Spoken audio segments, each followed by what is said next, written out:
Hey everybody, it's Angie and welcome to Hot and Flashy. In today's Foundation Friday for over 50s, we are going to be taking a look at CYO Lifeproof Long-Lasting Foundation. This retails for $7 at the drugstore. Well, not at all drugstores. I believe it's a Walgreens exclusive, or you can get it on walgreens.com or the CYO website, in which case you pay through Walgreens in the US anyway.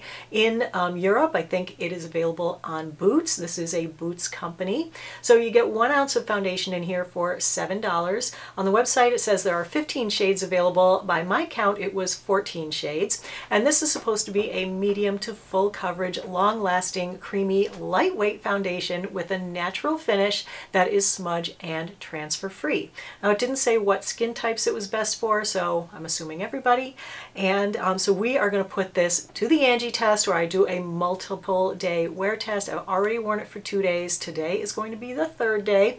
So we'll really get a look at how this performs with different primers, with different application methods, and of course how it works on more mature skin. Now my skin type is combo. I have a slightly oily T-zone and I have dry skin around like my mouth and around the edges, and normal for the rest of my face. This is in a really nice lightweight plastic bottle with a pump dispenser. It's mainly a water and silicone and talc base. It does contain parabens. It doesn't have any fragrance or drying SD alcohol, and I think there's a little bit of vitamin E in there, which is an antioxidant that is good for your skin. For application, CYO recommends that you dot it around your face and blend it with fingers, a sponge, or a brush, so you know I tried it with all 3 methods. So let's talk about the shade range on this. Of the 14 or 15, whichever it is, shades that they offer, I have 5 of them, okay? I bought 3 the first time because this was sold out for like months and months, and so I just grabbed all the shades that looked like they might be sort of in the light to medium skin tone.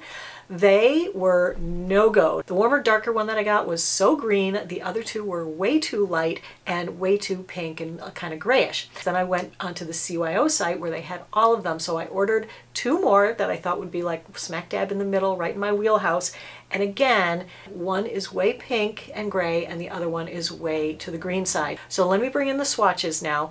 So I did swatch a couple of my favorite foundations that match my skin tone really well. The first one is my Chanel Perfection Lumiere Velvet, my holy grail. That one is in beige 30. Next to it is L'Oreal True Match in the shade Neutral Buff N3. Then going down the line in the CYO shades, we have shade 104, then 106, 107, 108, and 109. So for today I ended up mixing 107 and 108, and this is the color that I got.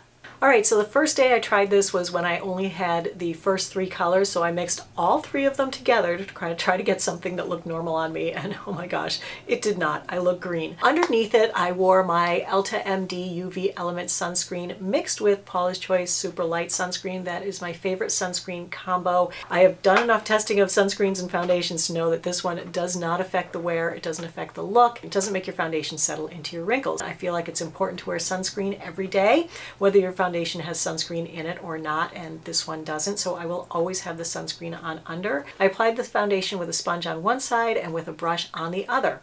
I mixed all 3 shades but still couldn't get rid of that lovely Jolly Green Giant cast. You may notice that my neck is red and striped. That's because I had a Fraxel laser treatment the day before. This is a lightweight, creamy, fluidy foundation that blends easily with the sponge and with the brush. The coverage on the sponge side was a little fuller and more even than the coverage on the brush side, but both blended out really nicely. It gave light to medium coverage on both sides. Just applied, it's got a pretty luminous finish that doesn't do anything to smooth pores or texture, but it does look glowy and youthful. I powdered my T-zone with Charlotte Tilbury Airbrush Flawless Finish Powder in shade 2 to smooth out my texture, mattify my T-zone, and to color correct for that green cast. Once it dried down and set, I really loved how it looked. It was less shiny and a little more smoothing. It looked skin-like and just gorgeous. I really couldn't believe how beautiful this looked. The color had normalized a little bit and it looked much less green.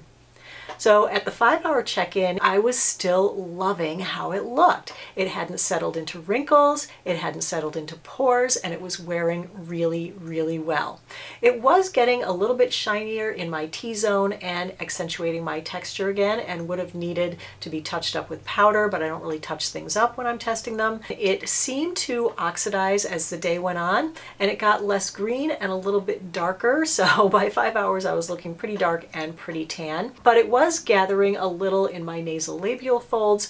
But overall, it wasn't looking dry, it wasn't looking cakey, it wasn't sliding around, all things that I hate in a foundation. So I thought it looked really, really good up close and from a distance. So I came back at 12 hours, so this is a pretty long wear test, and I was pretty darn impressed with the wear. It had only faded a tiny bit on my nose, chin, and forehead. Those are the places that I always have my foundation wearing off first, usually around the 5 or 6 hour mark, and here it was 12 hours and still in place. I was really impressed. There was no settling into wrinkles or pores all day. It hadn't gotten more luminous than it looked at 5 hours, so it wasn't getting increasingly shiny throughout the day. I didn't look like a grease slick by the end of the day. It just had a nice kind of soft luminosity. It felt comfortable and lightweight to wear all day. It felt set and like it wasn't transferring. I wasn't aware of it under my fingernails or on my clothes, so I was very, very happy with it on the first day. For day 2, I had gotten the 2 new shades in to see if I could get a better color match, but again, they leaned very green and very gray/pink, so I mixed them together, and I actually feel like I had a decent shade going on that day. I decided to try it with a couple of primers, same sunscreens under as before. I had just tried the new Cover FX gripping primer, and I found that it works so well with the Laura Mercier foundation that I tried it with that I wanted to try it with this. On the other side of my face, I used Revlon pore reducing primer. I wanted to see if I could make it look a little bit smoother, try to make it reduce my pores and texture a little bit more, and I applied it with the sponge on one side and my fingers on the other. Applying with the fingers left it pretty streaky, so I went over that side with the sponge. I was wearing my glasses that day because my eye was really bloodshot, so I did put the gripping primer up underneath where the glasses pads rest on one side and no primer on the other side, just to see how the foundation would stand up to the rubbing of the glasses pads all day. So that'll be a little experiment that we get to see in this one. So when I had just put it on, I loved how it looked again. Oh my God, this foundation, it just is so beautiful. It looks like your skin, only perfected. And then I was trying to look at the pores to see if there's any difference between the 2 primers, and I think the Revlon side is actually a little smoother.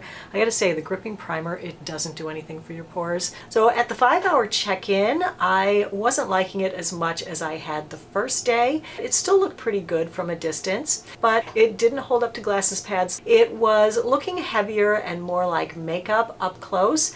It was wearing off more and had settled into wrinkles more and had cracked a little bit in the wrinkles.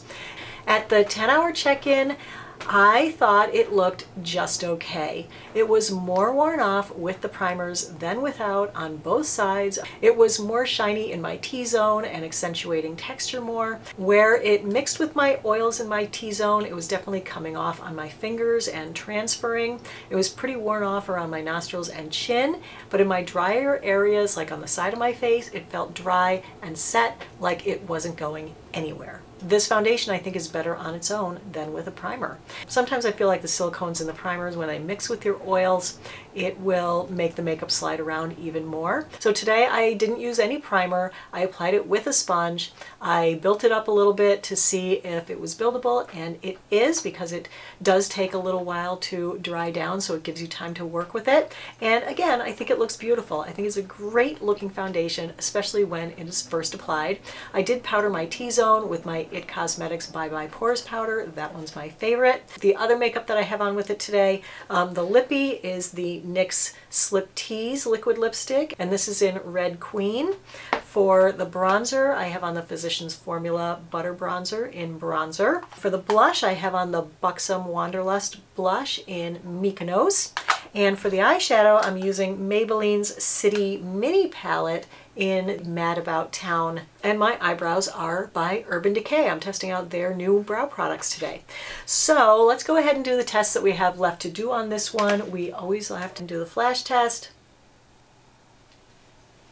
All right, actually I have two pictures to show you from the flash test. One is the one that I just took here with the lights on. I think the foundation looks really good. It's not giving any flashback. It's not looking funky. And then of course I always do one with the lights off. I am getting flashback off the It Cosmetics powder, but the rest of the foundation is not giving flashback. All right, so let's go out into the kitchen. Outside is a beautiful sunny day outside today, so we're going to get lots of good sunshine test on here, even though it's super cold out. All right, you guys, here we are in the kitchen testing out the CYO Lifeproof foundation with the lovely overhead light, which is always so pretty.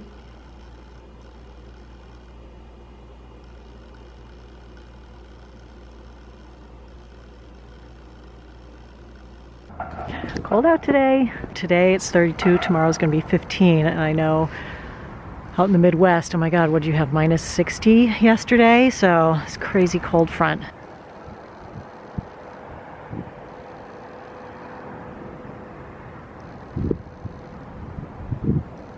So let's go over the pros and cons on it. The pros on this one are the price, $7, hard to beat.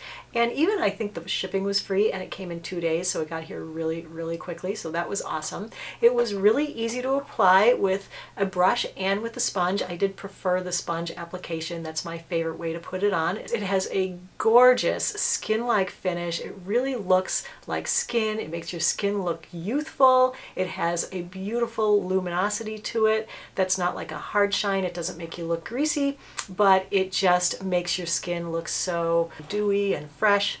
It was so long wearing on its own, which is a bonus because you don't need to throw a primer at it. You don't need to add another product. For me, the way to go for the smoothing is to add powder on top. It did not settle in pores at all. It only settled in wrinkles minorly. And I was going to say only because of the primers yesterday, but I gotta say today I did notice it is settling a little bit in my wrinkle up here. So I would love to hear from anybody who has used this on their wrinkles and had settling. If it settled or not, leave a note in the comments below. But overall, I didn't find that it really accentuated wrinkles, that it really accentuated dry skin. It didn't accentuate oily skin. I think that any skin type could really use this, especially dry skin. I think this would be really great on because on my drier skin, it sets up and it just looks beautiful. The cons, there's only one. It's a big one though. It's the shade range. I don't know if I will continue to wear this simply because of the shade range, where I have to mix up a batch every single time I wear it and I might not get it right. That really stinks. Unless you have a very particular skin tone, like you run really olivey or you run really pale and pinky, I don't really think you're going to find a shade. CYO, if you're listening, please just jettison all the shades that you have and start from scratch and make some wearable shades for people.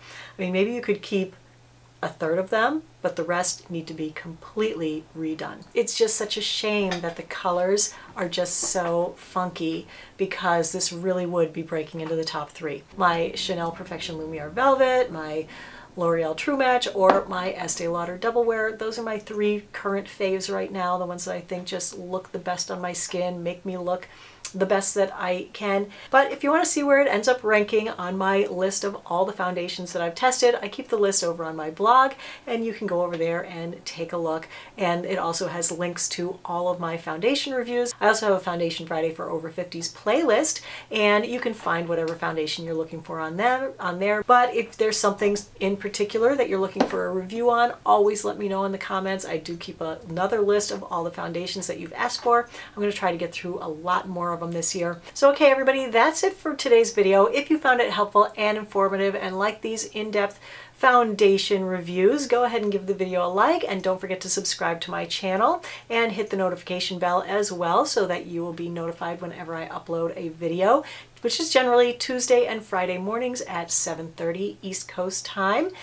So thank you everyone for watching. You know, I always appreciate your time. So have a great day and I will see you in the next video. Take care, everybody. Bye-bye.